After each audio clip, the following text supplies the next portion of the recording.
Well, hello everyone. Welcome to Real Brave Live. Hello. Number what? 89. 89. Ho ho. I'll be 89 when I pay off my mortgage. Today we're going to talk about disco.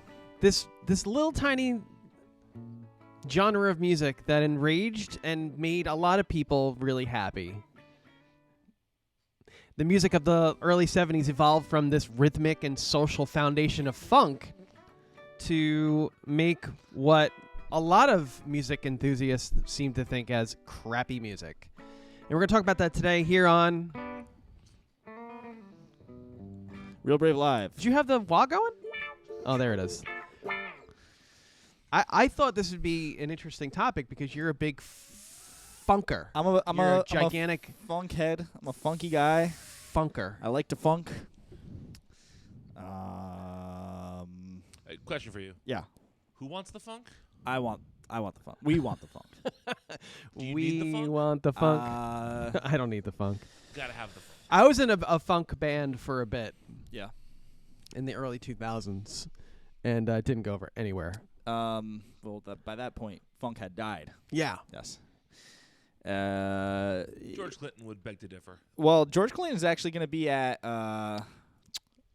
Where is he going this year? He's at a festival. Still alive? I think he's at Riot Fest actually. I believe so, yeah. He's also playing, I think, Central Park, maybe? He's playing someplace around here. Good for him. Somewhere close to here. This also arose out of the our YouTube shorts. We did there's some mild interest in one of our shorts about Disco Demolition Night. Ever heard of that? No. Yes. Yes. Yes. So I'm a famous. baseball fan. Are you a No, you're not. You're a baseball fan. Yes. I mean, I'm a fan. I just don't You follow it at all. How many home runs does Judge have right now? 60. Very good. Yeah, very good. You're not allowed to talk about baseball anymore. He has less than Pete Alonso right now. That's all I know. Pete Alonso has how many? 20. Well, look What at about- you. Pete Alonso's a good ball player. What about Mark McGuire, though? Mark McGuire did a lot of drugs to Oh. get himself big. How about that Sammy Sosa guy? Yep. Same. Wow. And he has vitiligo. Oh. Have you seen pictures of Sammy Sosa? No, I have not. You should do that right now. Is that where his skin loses Should I pigmentation? do a live reaction shot? Yeah. Okay, hang on. Let me. Yeah, you got to see pictures of Sammy Sosa. Sammy Sosa, friend of the show. Okay. Sammy, if you're watching, please Camera's on me. comment. I'm looking Sammy Sosa 2023. Hang on. Sammy Sosa, famously a baseball player in the Oh, 90s. my goodness. Oh, my goodness. Not what I Whoa. expected. Yeah. What a Yeah. reaction shot from our producer, Brian. Everybody's trying to figure out if he was a disco artist. He's not. But so I would like to talk about Disco Demolition Night. I'd like to talk about funk. But most importantly, I'd like to get your opinion because it means a lot, Kevin, on disco. Disco generally is unoffensive to me. I Okay. really like the Bee Gees. I think there's a really fine line between funk and disco, and I think that line can be drawn by a string section. So that's really the thing. It's a string section with a downbeat. Yeah. Because like if you the foundations are funk within many of the songs, except for Yeah. the Bee Gees. Yeah, I mean, funk you hear in the rhythm section, drums and bass, a little bit more syncopation. Uh-huh. Disco is a little bit more straight ahead, easier, one would argue, to dance to, because you just get really solid 4 on the floor. Yeah, four on the floor kind of stuff. Whereas funk it's a little bit more. There's a little bit more complexity rhythmically. It doesn't stray too far from that, but it's. I mean, you still have like the hallmark of wah guitar. Yeah. What is that thing you got there? So this down here at my feet, which none of you viewers at home can see. Oh, wait. If I move my head, the wide shot can get it. So this guy down here, it's called a wah pedal, and what it does is it goes wah. there's a little guy in it. Wah. There's a little guy in there pulling levers, and he takes the sound of the guitar and he listens to it and he translates it and he says wah. You know what his name is? Wah. Wally. Rio.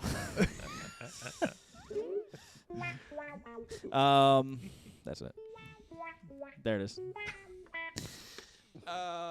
What it does is, so it limits on both ends, the bottom end and the top end, depending on where your foot is in position on the pedal. If it's leaned back on the pedal, then it's limiting the high end treble sounds. And you get more of like not a bassier tone, but it just cuts out those trebles. And then on the other end, it cuts out the low end, right? So It's a filter. it's a filter. Thank you. Yes, that's what it does. And It's a wah filter. It filters out the high and low low pass end. filter. Yes, Essentially. thank you. Famous wah pedal riffs. Please. Eh. Yeah. Or Is that disco? that's not disco. What's that? That's rock. Yeah, so what's the difference between rock and disco? Oh, I'm so glad you asked, Dan. So You have a canned answer for me? while rock was countercultural movement, rebellion, and anti-establishment sentiments associated with social and political activism, reflecting the era's social changes and influence on fashion, lifestyles, and idea of the rock star as an iconoclastic figure. Disco, You're not reading that, are you? no. It's resistance from rock-oriented radio stations, DJs, and some music critics. Accusations of being manufactured, lacking artistic merit, and promoting superficiality.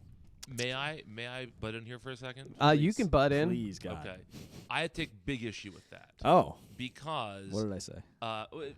not you said, whoever wrote the notes that we are using, Right. whatever. What was this? What is this? Forbes. Dan. That's a family name. Did you go to Forbes? Yeah, Or it's the- Business that Insider. No, it was a movement that was primarily run by and for minorities. It was Black, Hispanic, and queer people making Yes. that music. There is a And portion so- of that in here. And so the white mainstream press saw it as used disco as a something to villainize groups of people, not just the music. And so I'm not saying that you were doing that, obviously, but I think that looking at disco as a Are you calling me unwoke? no, I'm not calling it unwoke. But I think that looking at disco as something that without artistic merit has some There's roots in like bigotry and Yes. and fear. Yeah, exactly. of course. Disco started as a mixture of music from venues popular with the LGBTQ Americans prior to that acronym. Right. Apparently Italian Americans, Hispanic, and Latino Americans, and Black Americans in Philadelphia and New York City during the late 1960s and early 70s. It could be seen as reaction from the 1960s counterculture. That's what you were trying to get at before. Yes. The dominance of rock music and the stigma of dance music at the time. I mean, you can look at it like if music music to me is more of a web than a tree, but you can look at like the split. If we were looking at it like a tree, like, you know, rock came from what? It came from the blues, which came from like early America, a culmination of Western European harmonies and African rhythms Yes. in the way of slave song and field song and African American spirituals. Yeah. And that's kind of where rock emerged from, is from the blues. The blues split into rock and roll and country, right? And whereas rock and roll was more like black urban, country was more like white rural, right? So as rock developed, we started to get into wah, and we started to get into funk. And so there was like another divergence there, rock and funk. And George Clinton, Parliament Funkadelic, was like right in the middle of those two, right? But like James Brown really took it funk, and funk went more R&B, urban, black than rock did. But then funk split, and then you got like mainline funk and then disco, right? So disco it comes from funk, which comes from rock, which comes from blues. But if you follow those trajectories, you find, you know, rock continued on into what we know today. Like, you know, it went classic rock, metal, hair metal, and then got crushed by grunge, and then alternative, and then somehow Imagine Dragons. And then funk, disco became dance music, became your Madonna, became just pop. You know, it was something that was. I mean, there's a little bit of merit to that. It presented a marked departure from guitar-driven political expression. Right, and it leaned more into marketability and it was like a free not only just a free spirit, but it was an expression of joy and escape from all the nonsense that Sure. people were going through during that time. Sure, yeah. Speaking of mainlining, that's where the two separate different drug cultures came in. Yep. You like that, right? Yeah, I'm getting good at those. That's these are this is Dan's dark days, by the way. If this was a VH1 documentary. Speaking of mainlining, this guy. Drugs played, obviously a huge role in a lot of different types for of both sides. It was different. Yeah. I mean, different. The disco eventually became synonymous with was it Studio 54 and cocaine. The cane? Cocaine. The Hurricanes. Cocaine, which is a drug derived from the coca leaf. Sure. Oh wait. Do you know what the first disco songs were in the early 70s? So I've done a little bit of research on this, and I can't get an obvious answer. I think it's probably hard to come up with like what the first one is. Well, successful. First successful one? Yeah. I don't know. First song's Soul Mukasa. Makossa is the first discotheque record. Discotheque meaning that's the place where this is right. You're kind of dancing at. It came out of like the World War II era where people were we're gonna go to the discotheque, see? We're gonna have some cigarettes and some whiskey, see? And you're gonna come with me, see? And we're gonna have a good time. Oh yeah. Yeah, that's it. That commercial on YouTube is truly the first disco track. Oh, this is a ad from UPS, and I just want to say real quick to all of our fans, and because we're very influential, we have dozens of followers now. At least. UPS is the worst way to ship any item. Yeah, well, if you get sucked into the Ponzi scheme of insurance. Oh, I'm so glad I got the insurance because they broke both of our packages. We'll recoup money from one of them because we didn't immediately throw away the box that was crushed. We're standing in the airport, and I call to find out the status of our delivery, which is late. And I'm standing there like this. Kevin doesn't hear anything, and all of a sudden you hear me say, "So, what did I say?" So when you say crushed, man.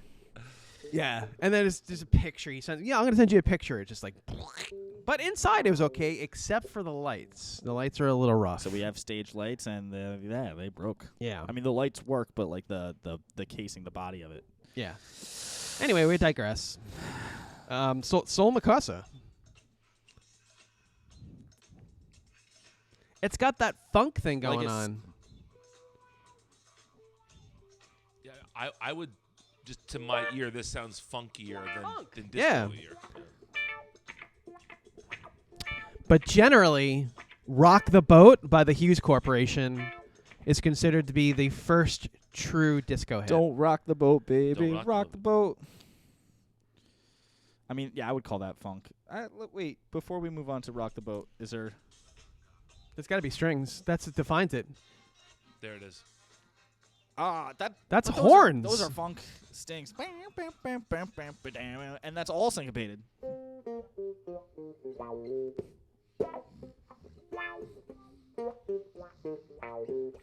I mean, come on. That's generally the "Rock the Boat" by the Hughes Corporation is considered to be the first true disco hit. The Hughes, the Hughes Corporation. It's very famous. Yeah. Tip the boat over. Tip the boat over. Sink the Titanic. Oh, I thought it was Hughes, like Langston. But it's like hue, like color, HUE. Yes. Okay. We have hold music. Oh, there we go. I don't know if we can hear this at home. We can't. No, we can't, and that's a good thing, legally speaking. It's like, like to know where.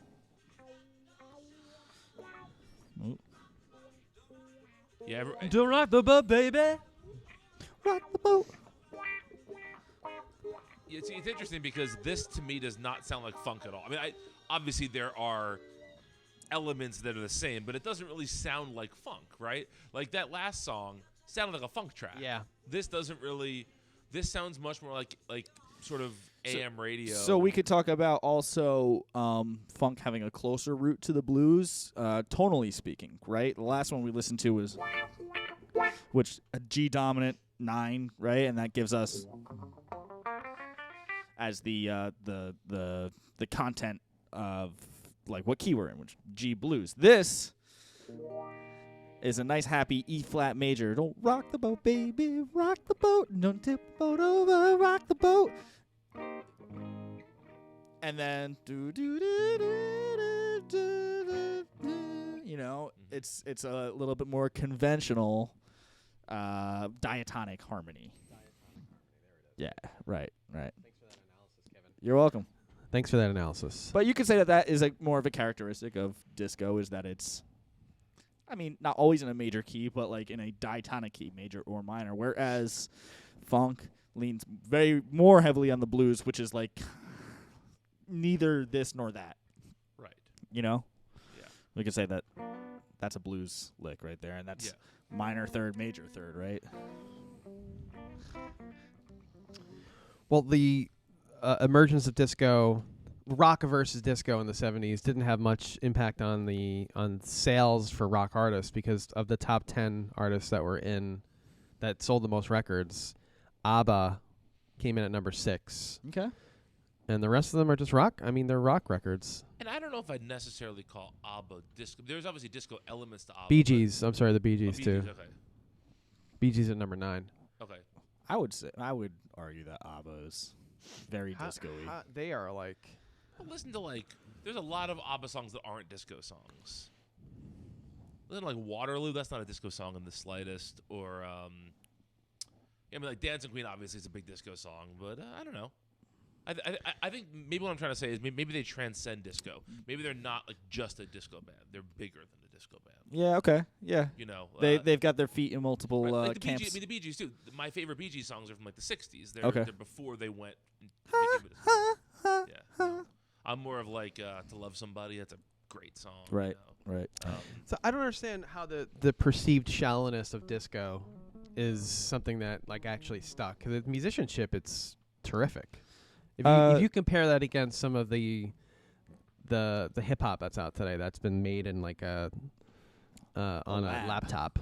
A lab top. It's like bing bing bing bing. Well, so like a lot of where hip hop is today came from. Well, where it came from is sampling funk tracks, right? So like funk split off into disco and hip hop. You know, where it is today, it's a little bit more electronic.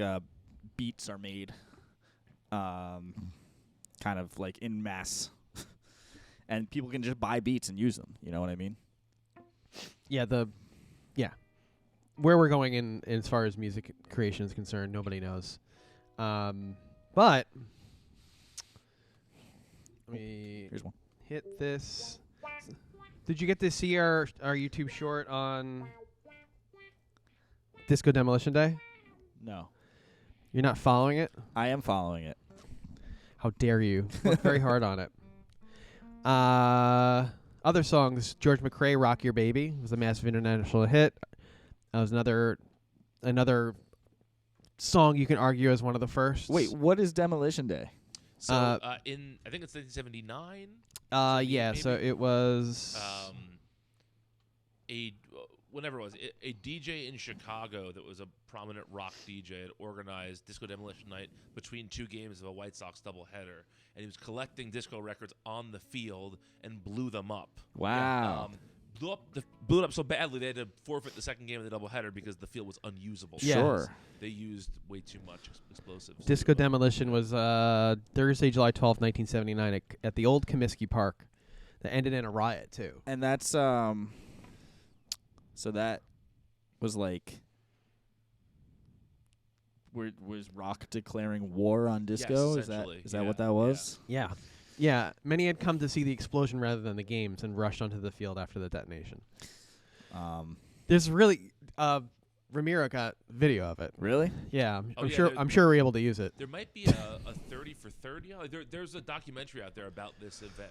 And Yeah. it's very interesting.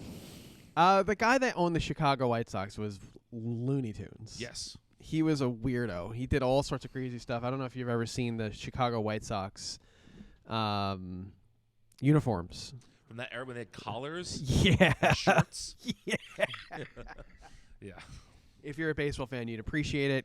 Kevin, I'm sure you appreciate it very much. What was didn't the White Sox do a free beer night or the 5-cent beer night? Probably. That got and it Probably. just got like overrun. They didn't have enough police and people just went crazy. Well, that's essentially Disco Demolition Night, too. They didn't have enough security there, and it just turned into a nightmare. Yeah, I'm never listening to. So that aside, so listening to disco personally reminds me of a bar at 4:00 in the morning, and I want to go home. Huh. That's what it reminds So me you of. weren't That there, and you weren't Jimmy there Buffett. in the prime days. Jimmy Buffett. Yeah. As soon as Margaritaville comes on, it's time to go home. That's That's a good rule to live by. Oh, gotta go. Can I pull that at like family barbecues too? Yes. we I was at a bachelor party recently. We went to a restaurant and we walked in and we heard somebody playing guitar and we were like, ugh. And then they started playing Margaritaville and we were like, ugh. The man made millions, hundreds of tens of millions. Well, yeah, he's dozens built of an millions. empire off of that song. Yes. Yeah. Now he has retirement homes called Margaritaville. Yeah. It's brilliant. I just find what I Rich didn't white understand moms. to be like one of the things that was going to come out of this little bit of research I did was the involvement or like the marginalized communities that were involved in the disco movement, such as gay folks from the 70s, but village people, right? Yeah. Were they all gay? I don't know. I couldn't tell you. Brian? I don't know. Brian, tell us if they were gay or not. I'll do some research. Okay, You guys thank keep you. talking. I'll do some research. Thank you. Just tread lightly on Google image search. That's all I would say. You think my phone isn't infected by other things already? Come So the man, I wrote a paper on this On the village people? on disco. You did? Yeah. And you were so against us going on stage to talk about this? No, I wasn't against it at all. Did you do part of your paper, which is what I want to know? It was about the marginalized communities. Yes. Really? So the course was called Rock Music, Diversity, and Justice, and it covered popular music from like the 40s Yes. on. And there was like a whole chapter on disco and the effect that it had on the gay community, and how YMCA's were like a place where gays would go. Yeah. I think treading lightly again. Disco. Because I couldn't find much on it. That's why I asked Brian. Assignment 12. I'm not finding much on it either. I can't find it. That's what I mean. So like the notion that it was part of the countercultural cultural movement makes sense, but I can't find any research, or like I mean I can find some facts, but it's to say that it was based on that. The most famous people weren't necessarily gay. I mean, the lead singer of the Village People was married to Felicia Rashad.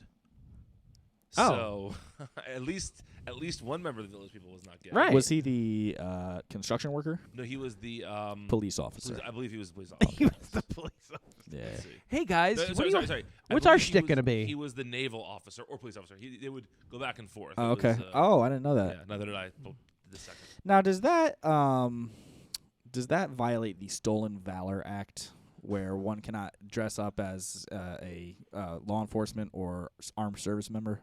Because I can't believe you're asking me this question. Yep. Seriously, I believe as long as it's on stage, you're okay. Like it's a crazy question to be asked. Of all the things that I'd be asked in the podcast, do the Village People violate the Stolen Valor principle or whatever? That's well, I mean, because look, our armed service members and our our military members, they deserve. If I'm sure it falls under some sort of gray area under the. any excuse to play that theme song. Your Honor. It appears as though. What? Who is this character? I don't know. This is The lawyer Law and from the Order 1950s. Cockney. Oh, it's a 50s guy. Yeah. See? Yeah. Listen, see.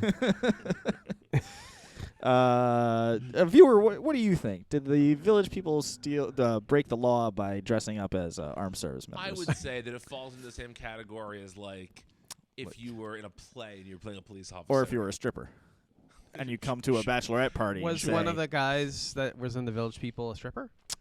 uh, Dressed as a stripper? Brian? I don't believe Brian? so. I don't believe so.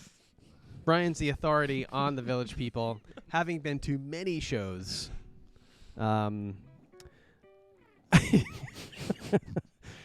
Yeah, I Coming mean, soon from Real Brave, a disco remix of the Law and Order theme song.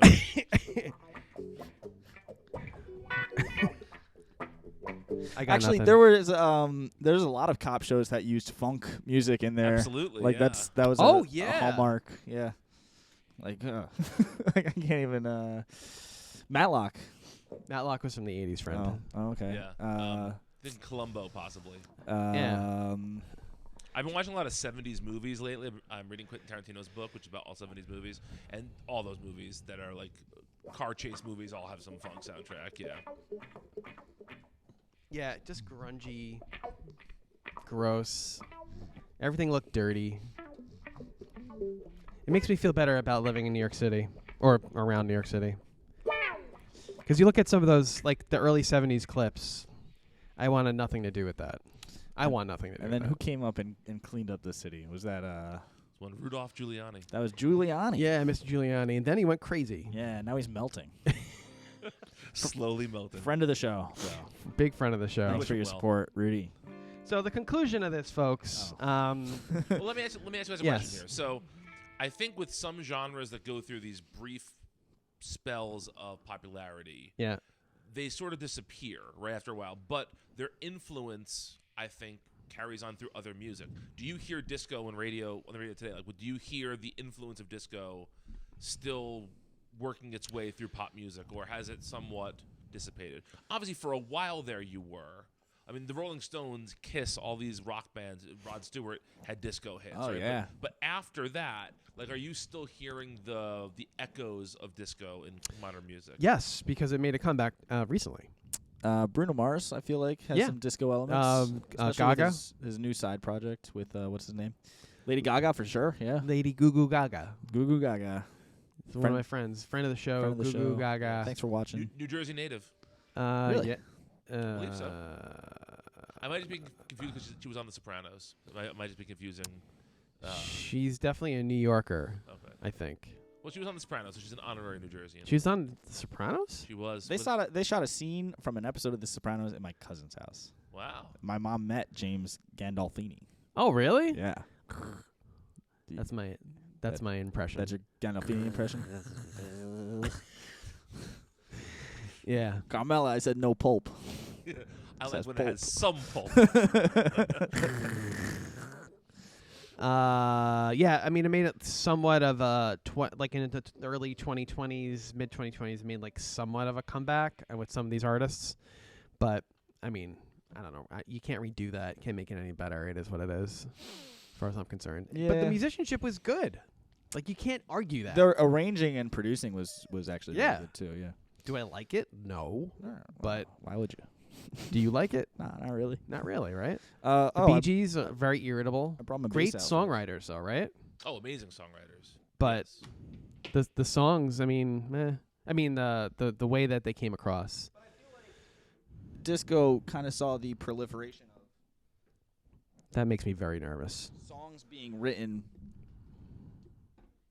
by people other than the performers. You know what I mean? What are we doing, Kevin? But that was happening back in Tin Pan Alley in the 50s too. That's not. Yeah. Yeah. Yes. Tin Pan Alley jazz standards songs that are written by the performers. But even like in the 60s, you look at people like Neil Diamond and Carole King and Carol Bayer Sager, these songwriters that were writing hits for lots of people.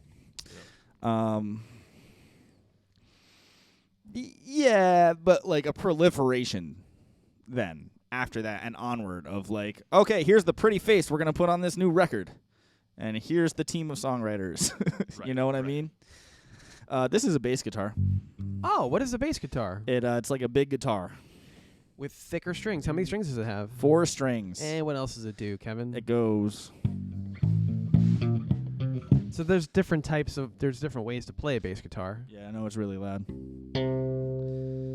But funk and disco saw a lot of slap bass. How do you do that slapping thing? I don't know if you can see me right now, but I can. hit the string with this part of my thumb, and I also pop it. Pop it, smack it, flip it. You remember that game? Look at that. That's funk. That's funk. This is also funk. I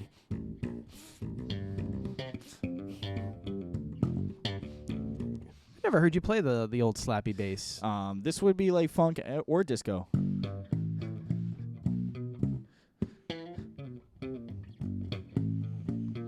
But then you have to have the strings above that. Yeah. Yeah. But bass is a very rhythmic instrument, you know? Even going back to like the stand-up bass of jazz ensembles, it's like it was on the one.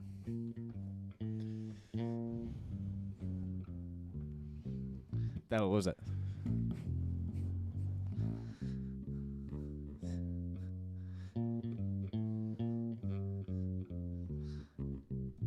Jungle Boogie. Nice. That was not jazz, but it was walking jazz bass.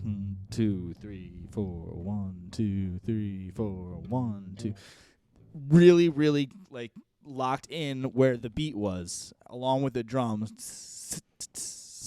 Hi-hat on 2 and 4. Yep. And as, you know, music evolved and as the instrument evolved and people who played it evolved, you know, it became more so like I look at the bass as if it's like it's the middleman between, you know, the harmony and the rhythm. It's like a guitar with a drum set, you know. And when you get to funk and you get to disco, it becomes such like a critical role in the ensemble. The band Wolfpack. They are a current band and funk revivalists to boot. With the bass player Joe Dart, incredible bass player. I saw him a couple of times now, and he's just like he's got such a. He's one of those basses that plays like this, right? Yeah. Well, I mean, a lot of basses play like this, but Yeah.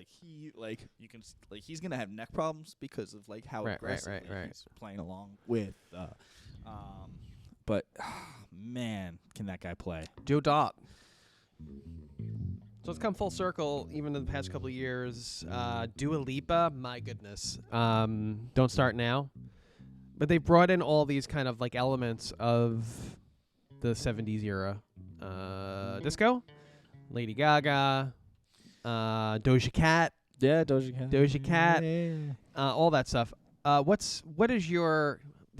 this is my opinion, but what do you think is going to happen in the future? Do you think we're going to see a reemergence again of the disco? As long as people like to dance, yeah. Yep. Probably. I think we're going to have an AI infused world. Oh, sure. Where you're going to have Donna Summer singing whatever it is, but just her voice over like something else that was created in the current day. And it's going to be just this amalgamation of different genres, hip-hop and all that. It's just going to all come together to be this giant thing. But it's all going to be computers and no more human beings. The end. I believe that. Yeah. Sure. It would be cheaper. Yeah. For producers to just have a... I mean, to be fair, like, with what you're saying, I don't disagree with you either. I think we're going to see more stuff like that. But that was already happening with mashup culture. It was just taking humans to do it. Right. That's just eliminating the humans from the equation. But they're going to take it's a step forward from the mixtape culture, which is going to be you're going to take the music that was done in the past, just like that thing I showed you with the Beatles. Yeah. You're going to take an existing song, you're going to put it on a new song, or maybe an existing song. You're going to smash them together. It's going to sound like a new thing because nobody's ever heard it before. And that's it. It's scary. I mean, to me, it's scary. You ever see the Arnold Schwarzenegger Wizard of Oz thing. No. They superimposed his face on Dorothy, and he was singing "Somewhere Over the Rainbow." Oh yeah, I've seen that. Really painful to look Somewhere at. like home. Over the rainbow. So painful to look Yeah. at. Yeah, I don't know, man. Like, if music is a vehicle for human expression, then we lose something when AI starts doing it, for sure. Well, it's just a matter of time before man becomes machine. I would like to see AI write anything close to anything Radiohead has written. You know what I mean? And it probably could with, like, It's Creep. going to. It's going to be better. I don't know if it'll be better. It's going to be better. It'll be It's going to be created by people that know how to write code in the way that it learns. And that's when we get... that's when Terminator happens, and then the world is over. But do these people who write code also know how to write music? They're probably all musicians. You think as so? we've seen. You think so? Yeah, our developers are all musicians. That's true. That's true. They're all of them. One's he was like a really successful traveling pianist, and then this other guy that did the video room. He's a musician. Who was the pianist? Was that Matthew? The guy with the long hair looks like Dave Grohl. Oh yeah, I know who you're talking about. Yeah, Marty? Flarpy. Nope, not Marty. Flicky Muka. I don't know if Barp. Flicky This is great radio. Moopa Barp. His name is Lok. All right, I think that's all we got for today. What did we learn from today, Kevin? I don't know. Something about disco is different from rock.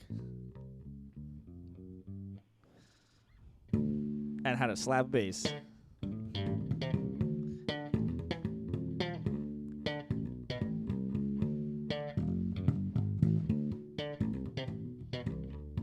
Anyway, Real Brave is a music school online. You can, if you like something like this, which you probably don't, you could probably go online and check out Real Brave for wonderful online music instruction where you can learn disco and bass just like that from people that know how to do things. And this is just two or three or four guys in a room talking about music in the only way we know how, which is dissecting it and getting the facts wrong.